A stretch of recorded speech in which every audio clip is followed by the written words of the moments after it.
TIFU by not understanding how sleeper holds work and nearly killing my ex-wife. My ex-wife and I used to have play fights and wrestle with one another quite often. We were both athletes in school. Football for me, volleyball and softball for her. So we were both fairly strong and we would really get into it sometimes. While I was obviously bigger and stronger as a former defensive end, she could still hold her own most of the time. Obviously we never intentionally hurt each other. But there were some accidental bruises here and there and some broken household items. We were still pretty young and stupid at this point. We both enjoyed it, don't judge. On one of those occasions where we were really getting into it, I decided I'd win the fight with a sleeper hold. Obviously I know now that I was an idiot. But at the time it was just something I'd seen done on TV. Anyway, I wrapped her up and did my best to not actually choke her too much. Assuming that the way it worked was by cutting off her airway. I made sure not to apply too much pressure on her throat since I didn't actually want to knock her out. What I did not understand is that a sleeper hold actually works by cutting off the arteries on the side of a person's neck, thereby directly stopping blood and oxygen flow to the brain. This makes it take effect much quicker and much more dangerous than I expected. She went from playfully swatting at my arm to slumped over and limp in under 10 seconds. Of course I immediately let go of her neck and tried to wake her up. However, she was not breathing at this point. I immediately called 911 and started doing CPR. She ended up spending the night in the hospital and I spent the night in the county jail until she was able to convince the police and the 3 different domestic abuse people who contacted her that it was genuinely an accident while we were roughhousing and that I hadn't actually attempted to murder her. This wasn't the last time we ever had a wrestling match. But it was definitely the last time I ever playfully choked anyone. We're obviously separated now. But this incident was not the cause. It had more to do with other issues in our marriage. Anyway, I'm currently single, so if any ladies are into being choked into unconsciousness, HMU. Edit. Decided to clarify a couple details I didn't think to mention.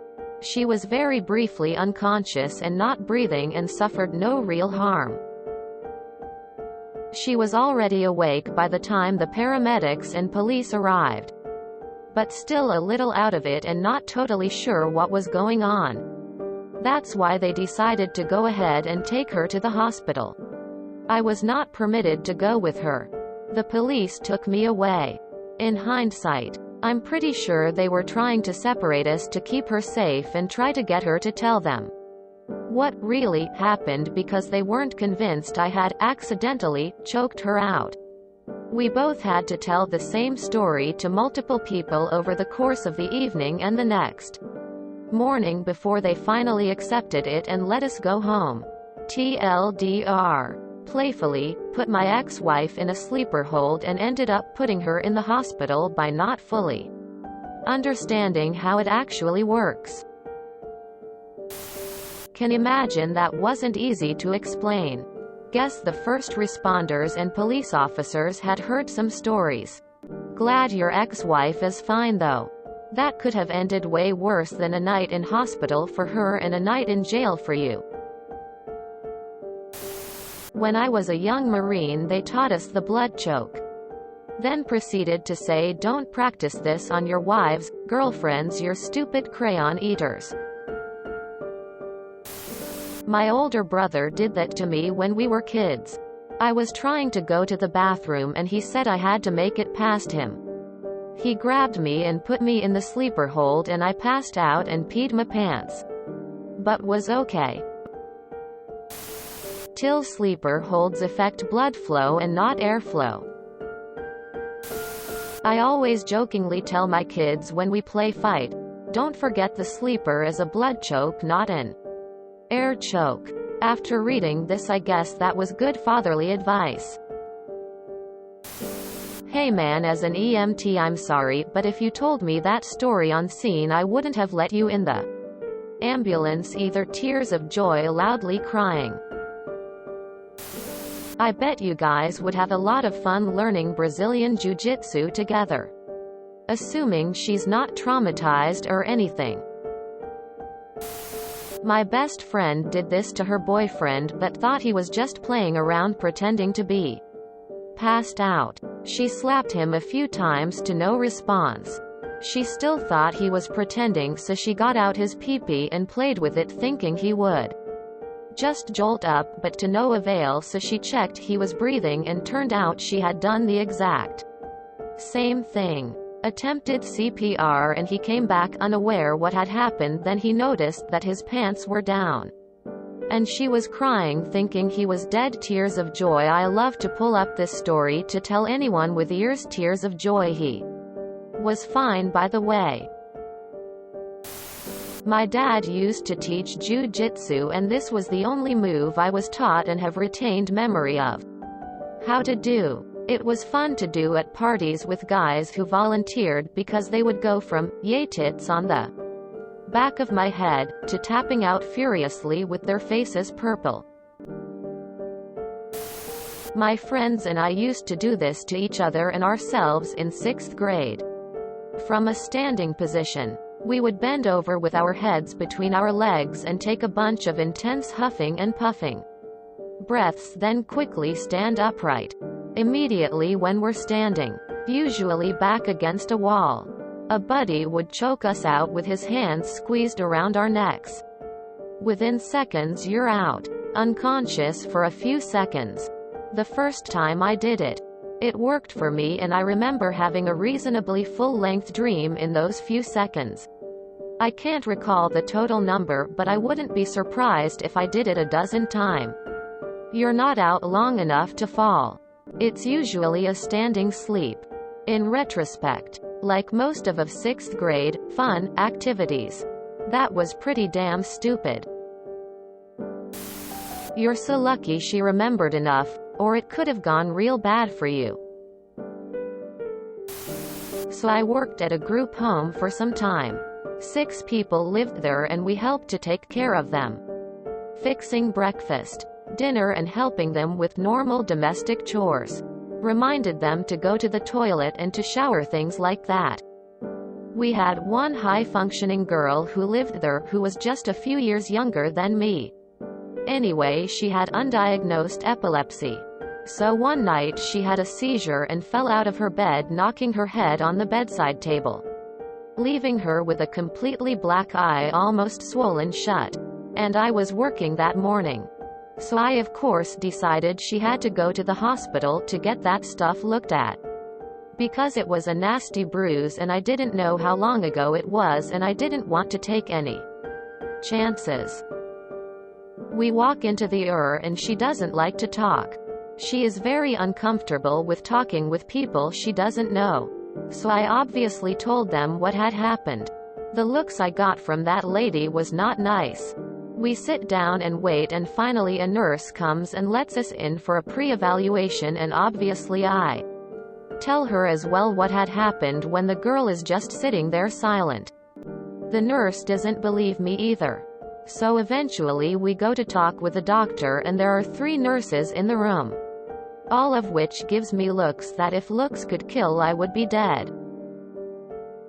Anyway, I just speak softly with the girl I was there with, gently urging her to tell her story to the kind doctor when I was away to get a cup of coffee. The coffee was just an excuse.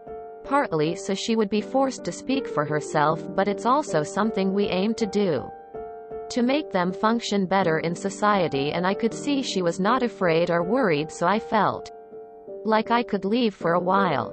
But damn the looks the people there gave me. They obviously thought we were girlfriend-boyfriend and that I had probably given her that massive black eye. I even had a nurse sit down with me trying to be consoling and tell her what really happened. I couldn't just say she lived in a group home because that is private information I am not allowed to say to anyone without her consent first, so I couldn't say anything. I could have asked her if it was okay. But at the moment I didn't think about it, to be honest. So to this day there are still nurses in the hospital in my town who think I beat up my girlfriend. OMG, this literally happened with my husband and I the other week. I get really bad hiccups, and in this case I couldn't stand it, and I jokingly asked my husband to put me in a sleeper hold. We're idiots and didn't really understand what it does. Apparently I immediately collapsed onto concrete and smacked my head. I came to in our truck and my husband told me we were going to the hospital. He was in such a panic that I didn't even have shoes on or my purse. He rushed inside to grab them and took me straight to the ER, frantically telling them that I hit my head. I had to awkwardly explain to like 8 nurses, well, it's a funny story, before they finally let him in to see me. After 4 hours and a CAT scan later, I had no concussion or damage. Just a giant lump on my head that still hurts. Like I said, we're idiots. No more sleeper holds. You do not mess around with things like that unless you're an expert. You're lucky she's okay. You definitely foo. Op, I'm calling the cops. I remember all the guys in middle school voluntarily putting each other in sleeper holds in the bathroom with the goal of momentarily losing consciousness. I had a friend who got into a knife fight. Decorative knives, not real ones, still heavy. Still metal, please don't ask me IDKY. And she swiped his face and gashed him from above and below the eye. If the knives had been real, she probably would have cut his eyeball in half. That's how deep this blunted blade was able to gouge him. Anyway, neither of them could drive and their broke asses weren't about to call an ambulance, so they call me and beg me to take them to a hospital. The whole time they are trying to explain what happened, the nurses keep staring at me like, no way. What really happened? And I just have to sit there with the most talk to them. I'm clueless, look I can muster because I have zero clues, and this all looks like an assault at best and attempted murder at worst, and I went so far as to refuse to provide my name because I wasn't getting tangled up in that shit. Never choke anyone unless you know what you're doing. Even if it's to be kinky or whatever, cuss shit can go from 0 to 100 real quick, as we see here. I mean, so if almost murdering her didn't do it, why did you eventually split up? What straw can break that camel's back? Oh, that is going in the divorce evidence folder. If you enjoyed this video, please check out our playlists full of similar content. Epic Ericast is like doom scrolling for your ears. Please like, share, and subscribe.